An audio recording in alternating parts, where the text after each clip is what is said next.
লেবাননের ফিলিস্তিনি শরণার্থী শিবিরে দুদলের সংঘর্ষে প্রাণ গেছে অন্তত ৬ জনের। রোববার ওই সহিংসতায় আরও ৭ ফিলিস্তিনি গুরুতর আহত হয়।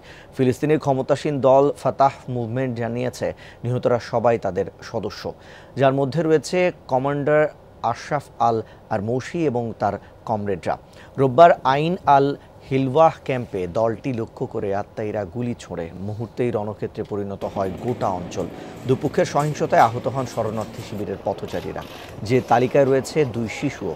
কারা এই ভিন্নতম অপরাধ ঘটিয়েছে সেটি খতিয়ে দেখছে লেবানন কর্তৃপক্ষ।